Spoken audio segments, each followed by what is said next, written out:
Evidently, this is a start. Red Bull Straight Rhythm. Day one, we got practice and qualifying today. It is 3/4 of a mile of jumps and whoops and absolute gnarliness. The next section of this was a straight rhythm section. And, you know, it didn't really justify an entire section. We actually had a full outdoor national section that I edited in there too. And we went through it, and it just didn't feel like action figures. It didn't feel like it was pushing, but it was one of those things that I could either have the outdoor national section or the car section. So I went with the cars just because I'm pretty passionate about that stuff right now. But this Red Bull race was so cool. And the 500, I didn't land in the right spot ever on this whole course, but I had 500 cc's. So when we hit the whoop section, it was just game on.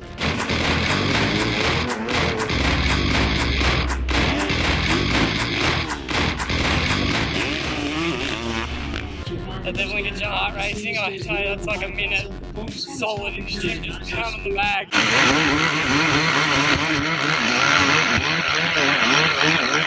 That's what that feels like. But half my strategy was just to mess with the guy next to me. But here, let me see the rock, okay? So you're on the bike, thing goes up. Perfect. Was that good, Todd? Perfect. Yeah. All right. So I'm gonna need something more solid though. Ah! It's a clash of eras. Pre-scrub, and this requires scrub. Locking the brakes up on the takeoff, and usually the front wheel is still locked up as I go in the air, and then I'm just like, dead stick. Like actually trying to slow down that much. Those guys just throw the bike down. Maybe you need to hold it. Just launch it. But this launches really, that's the problem. It's so high. This thing gets so high, it's such little landing. The only scrub he can do on a bike is with a brush. He ain't too good at that either. From this jump on for the next 2/3 of a mile, I'm as fast as anybody. That's going to lose a little bit of momentum for Hansen, but here he comes back. He made it work. I did not see anybody attack that rhythm lane like Pastrana did. Cannot get through this section. That first jump can eat a big bag of cotton candy. And I'm gonna need to quad something. 35, 70. 105. Just give it up for homeschooling. Homeschooling, thank you. Lots of whoops. It's like 100 whoops. So Round down the stretch. Does Hansen have it covered? Hansen dropped the wheel a little bit. We see an advantage. Here comes Travis. He's making a run. He's making a run, but no! Hansen takes the win in a big overjump as he whipped it. What a battle between Hansen and Pastrana, and Hansen takes it by a bike length, 0.2 of a second. Hopefully after you see this video, he stays in his lane. I don't want to come and drop deep, but it should be fun. So. Travis Pastrana. Oh, he drifts over into Braden's lane, though. Be an infraction on that. And he does a no-legger. He throws a no-legger in. All right, that was for me. That's old school right there. So right here, hit this section, just shift third, shift to fourth, blah, da, da, da, da, da, right across. It was cool because you could actually hear the crowd all out of control. We went way too far on that. So I was like 90 feet to flat.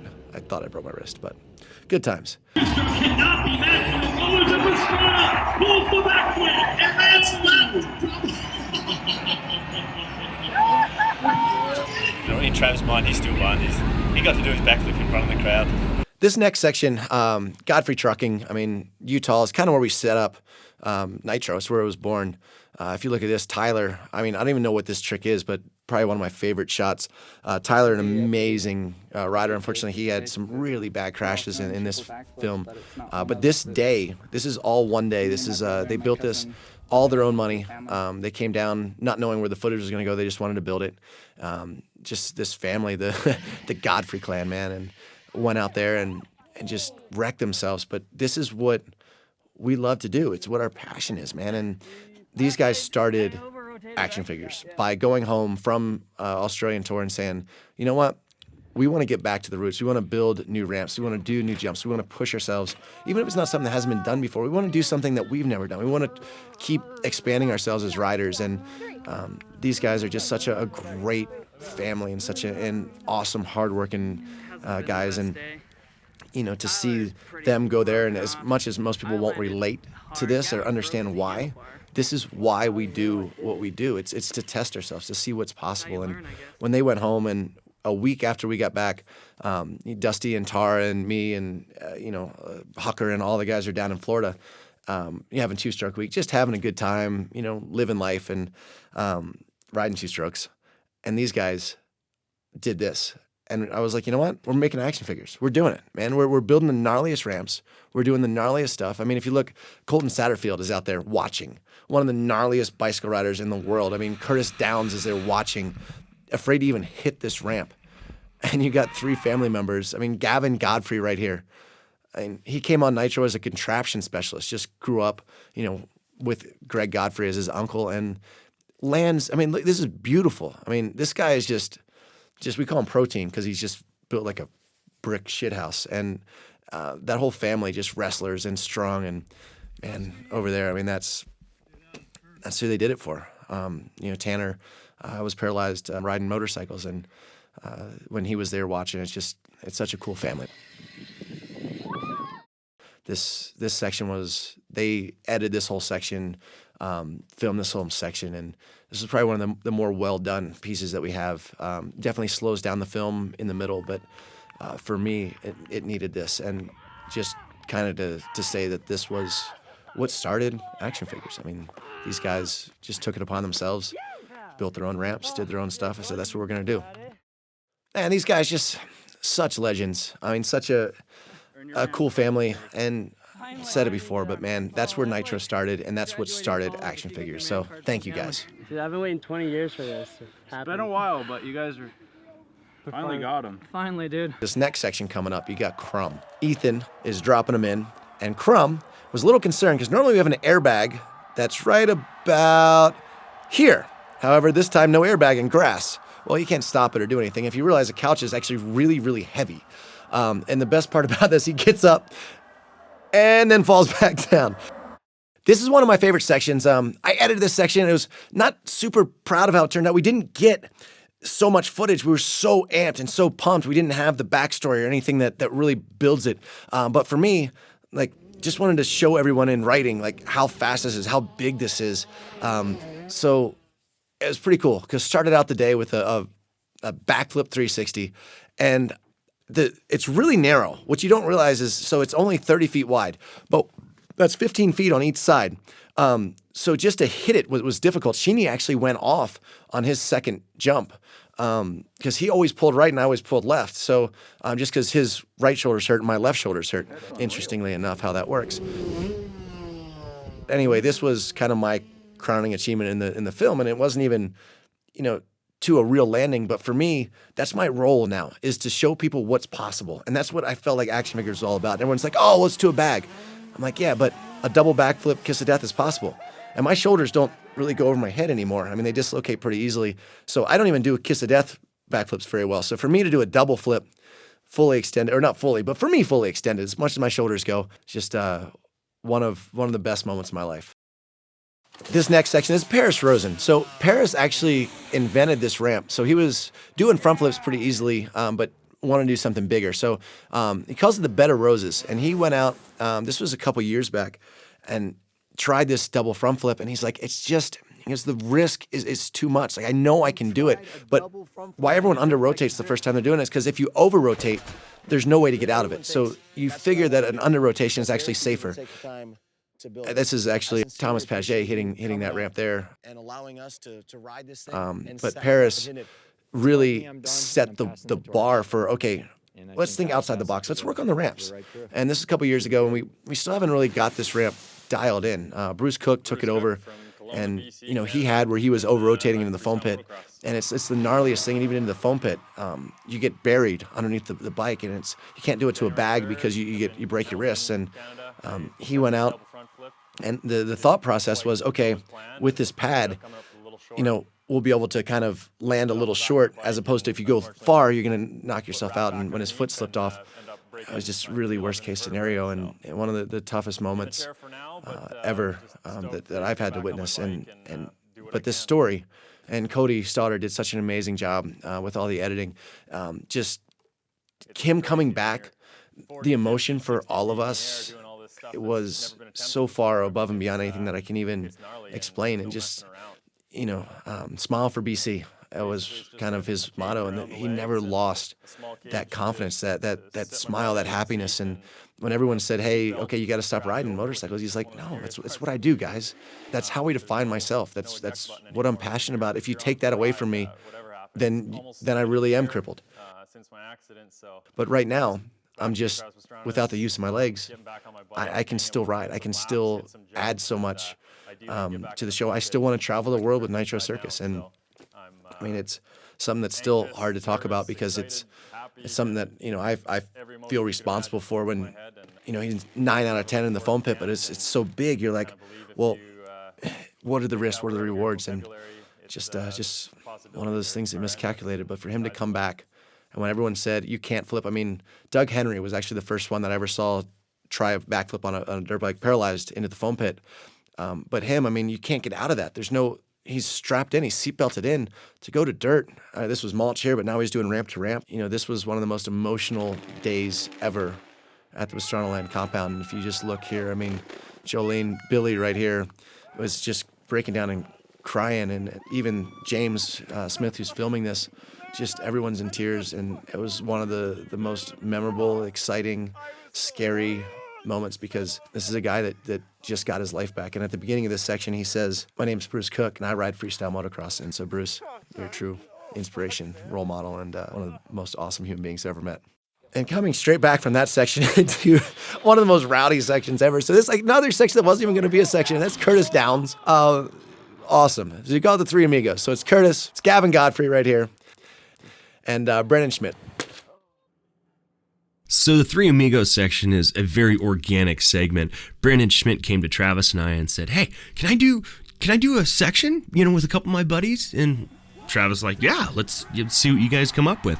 So, a month down the road, we get the first version of the edit, and we sat there and watched it, and we're blown away. What they came up with was something so original because they filmed and edited the whole thing themselves, went out and found these spots or found these areas to go, film this awesome stuff. And their section is a lot of fun. It's a lot of crashes, but fun stuff that really, brings out their personalities and shows who they are as athletes. And they really did come back with gold on this one. These guys, they don't care about what's cool, what's not cool. They're there to have fun. They're there to push themselves. And it's one of my favorite sections because it's just these guys, I feel like they never sleep. They make me feel super old because, they're up at the show until, 12, 1 o'clock in the morning. And as soon as the sun's up the next day, they're at whatever local skate park is. They're testing all the contraptions. They are awesome at everything. They do everything. If there's a Woodward within a 500-mile radius, they rent a car and go drive to it. They're amazing athletes. They just do everything.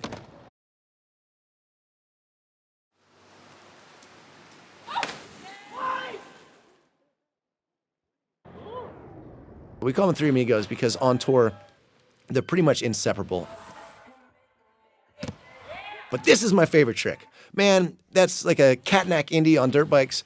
And Curtis is always kind of a big guy on moto. He loves moto and is kind of inspired by all the moto tricks. So he just did that. And then this, the Aussie roll, first one to do an Aussie roll on tour, and he's not even a BMX guy. I like this because I tried it and couldn't do it. So the trampoline front flips are pretty rad. Would recommend trying that at home. That I think is pretty cool. The flip double grab. Yeah, Gav. Good times there. This next section, so we have Graham Price. He's Graham Cracker, we call him, #1 tech, and he said, "Look, I will get you a Dixie horn," which I always say because you go by a fan section, you got to have a Dixie horn or something that stands out a little bit.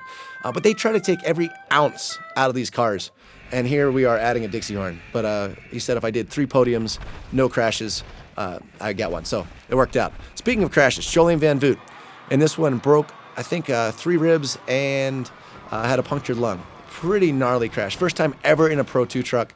That's her second lap of qualifying. She didn't have any practice and just sent it. She sends everything. Freaking love that girl. Bryce Menzies, such an epic driver. He's probably the fastest guy ever in off-road. He's doing great. But this Tavo, had to put that in there because, well, he passed me and another guy going down a straightaway, and as disappointing as that was, it was a pretty rad shot. They got it with a helicopter. So thank you, Red Bull, for all this footage.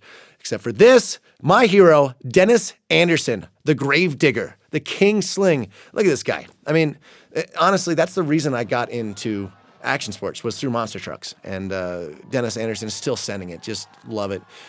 This, pretty amazing. That's Nelson Piquet on the outside, but Sverre Isaacson, they call him the Viking. This guy, always sideways, always pinned, doesn't make a lot of friends. But look at this. Everyone's supposed to be on the inside. He 360s in the middle of the race. Like, he is just pinned. So it was awesome to be able to drive with him. He's the #1 driver on the Subaru team, 2011 world champion. That's me, Ken Block. Every time I pass Ken, I got to put it in. So sorry, Ken. Anyway, that was at X Games. This was one of my few wins of the year, so I had to put that in as well. Bucky Lassick took a silver medal at X Games. And then this was one of my favorite shots. David Higgins, Craig Drew. So excited. My third second of the year, just drinking the champagne.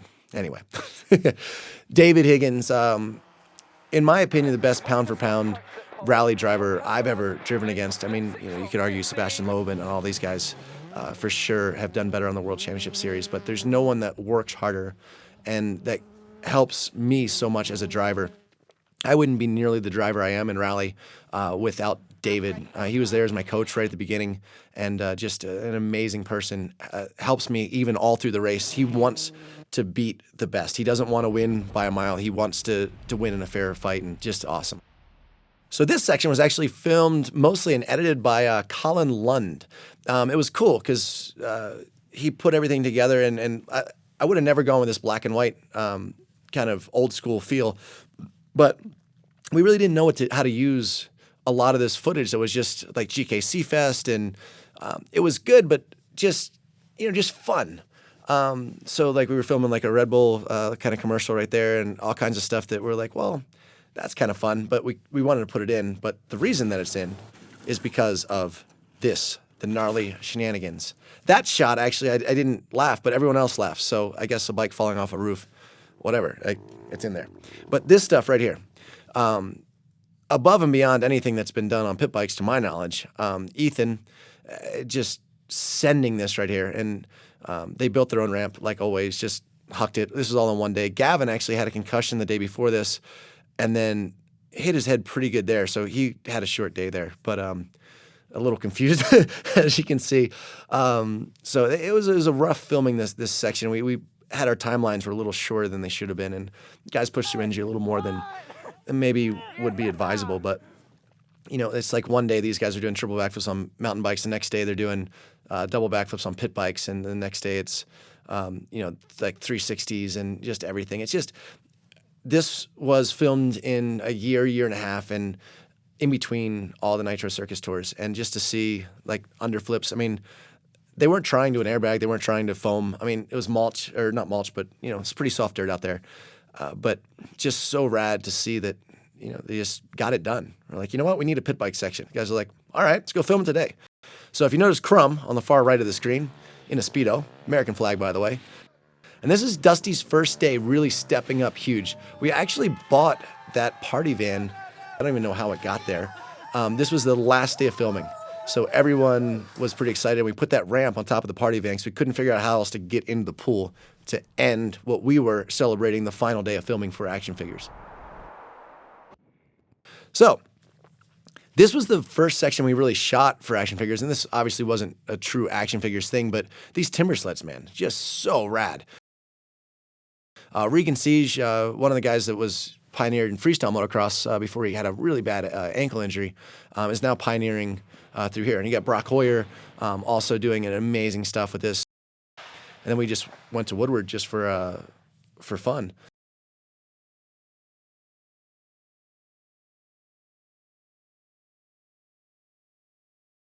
Wanted to put Steve McCann. Steve McCann actually helped out so much. He filmed so much for this. Basically all the POV stuff. Then you got the Smage brothers, Smagical and Phil. Well, these guys did awesome, and we just kind of took all this footage that was just really rad. Wheels obviously needed a section, some more stuff with him, so he sent in some footage. This stuff's just, dropping in on mega ramp, ridiculous. And this was my house. Like, we were all around back. Wheels is just out front. He set up all his own cameras and is trying that on his own. Then our Willie, I was like, he got hurt right away when he came to the house and didn't get as much tricks as he wanted in.